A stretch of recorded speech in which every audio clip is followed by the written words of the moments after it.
March 3rd, 1930. Arthur Avenue, the Bronx. 11:15 p.m.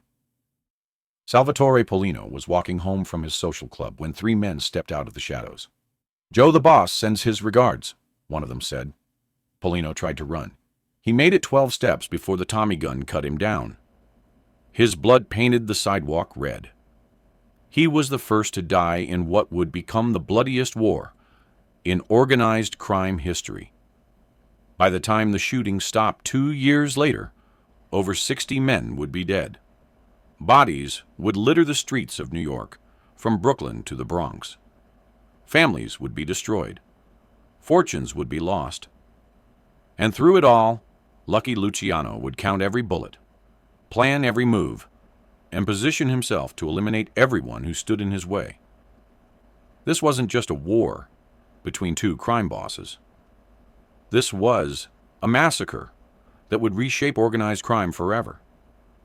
And the man who started counting bodies on March 3rd, 1930, would be the only one left standing when the killing finally stopped. The war had been brewing for months. On one side, Giuseppe "Joe the Boss" Masseria, a brutal Sicilian who ruled lower Manhattan through fear and violence.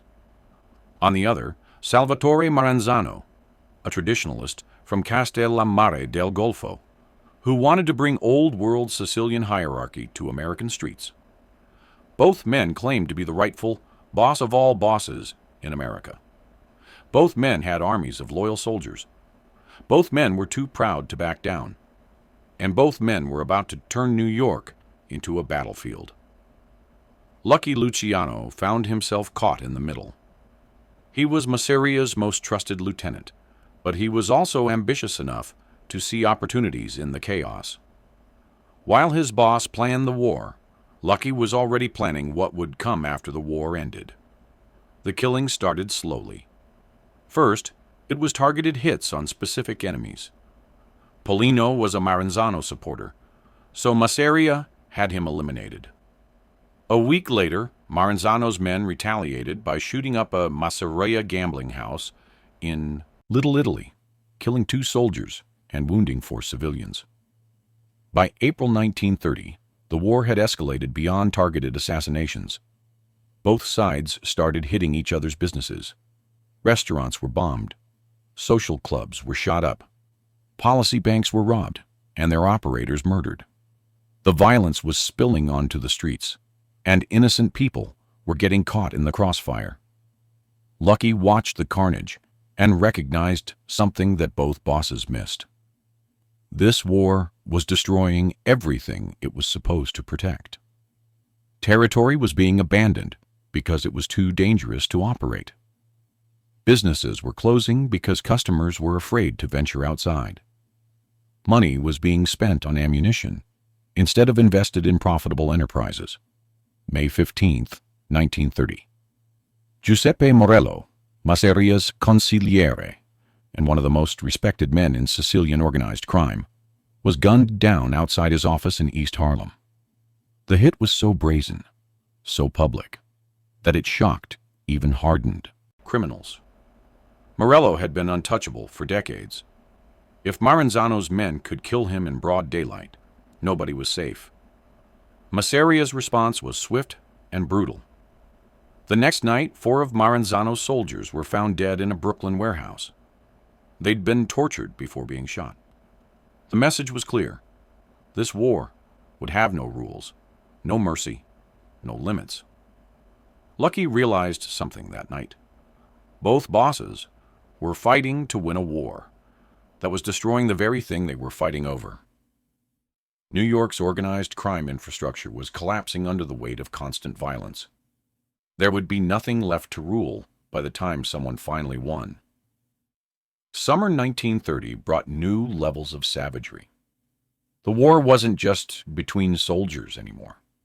It was between families, between neighborhoods, between anyone who might be connected to either side.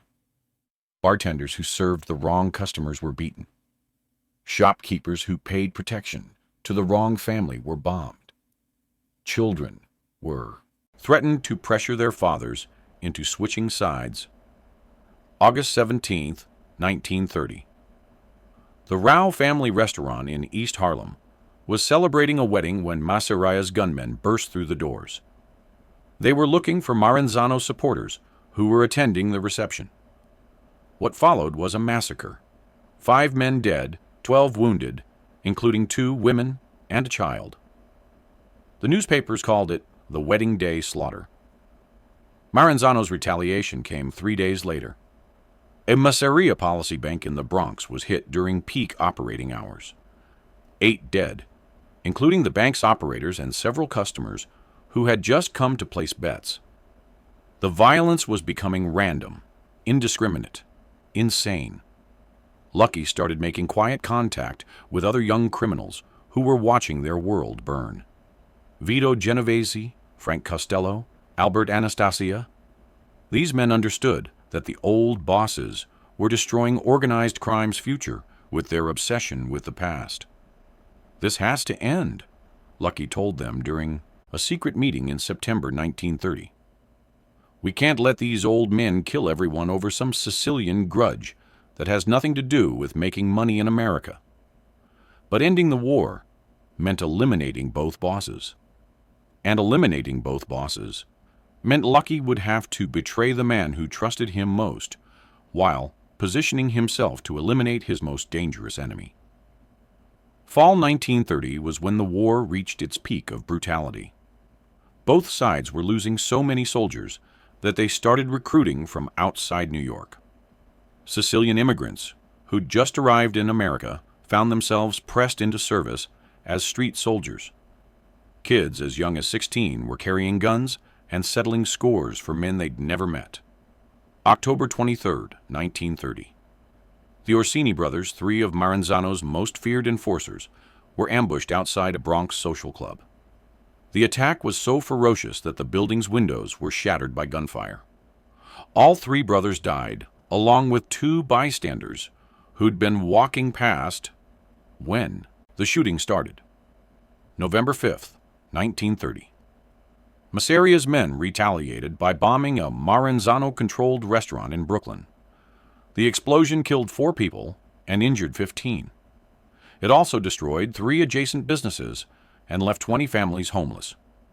The war was no longer contained to the criminal underworld. It was terrorizing entire neighborhoods.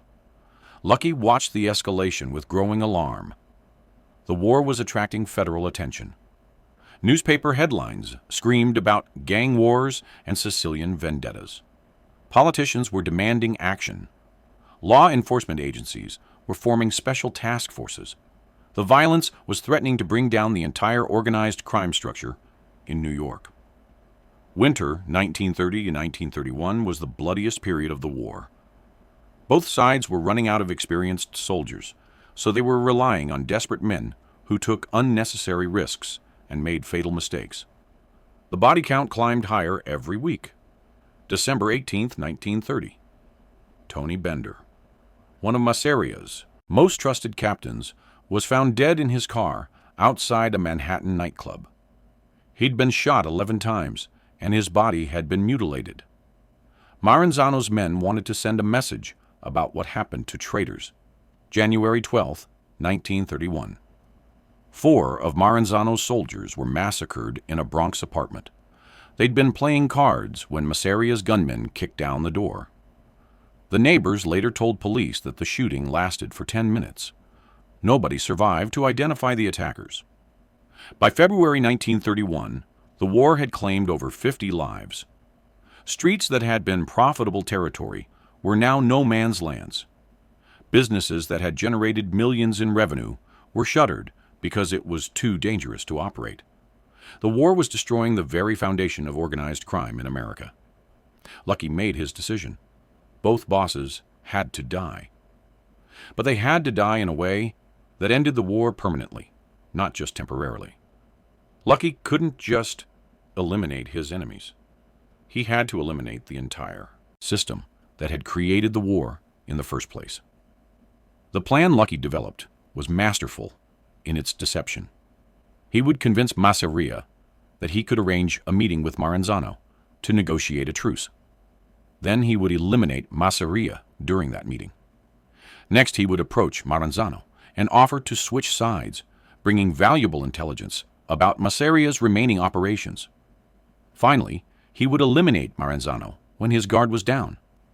March 15, 1931. Lucky put his plan into motion.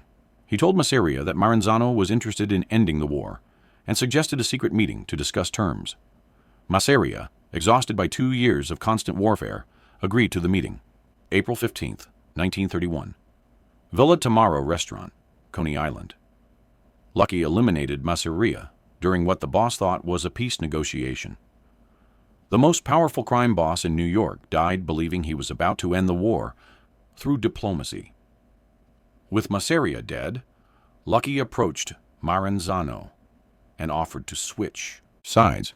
Maranzano, believing he'd won the war, accepted Lucky's defection and made him a lieutenant in his organization. September 10, 1931.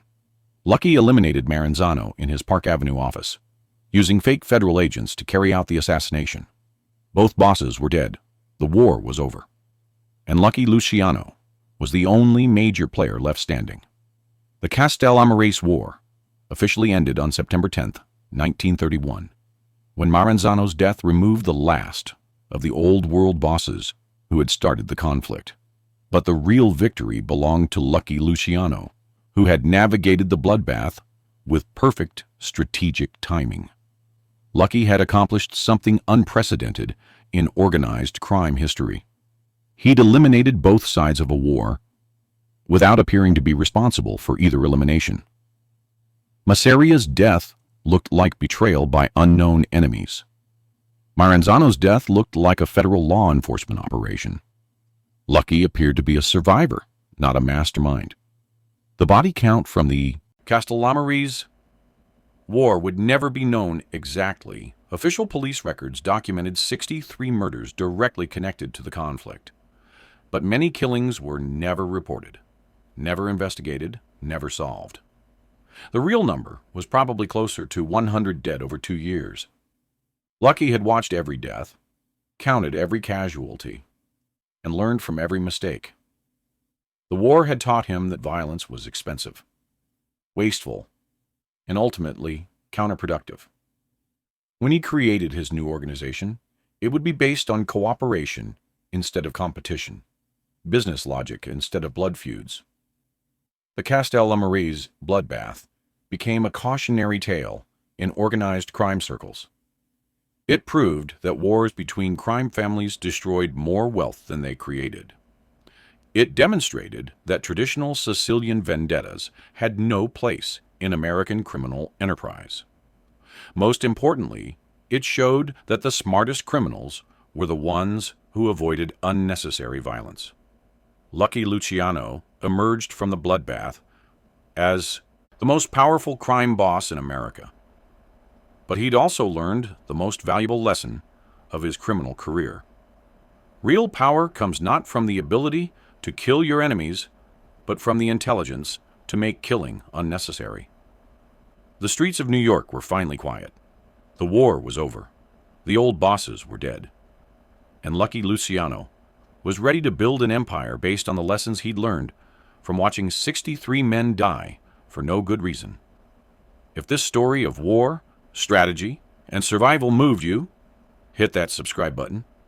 Drop a like if you understand that sometimes the smartest move is to let your enemies destroy each other. Share this with someone who knows that counting bodies teaches you how to avoid creating them. What would you have done in Lucky's position? Let me know in the comments below.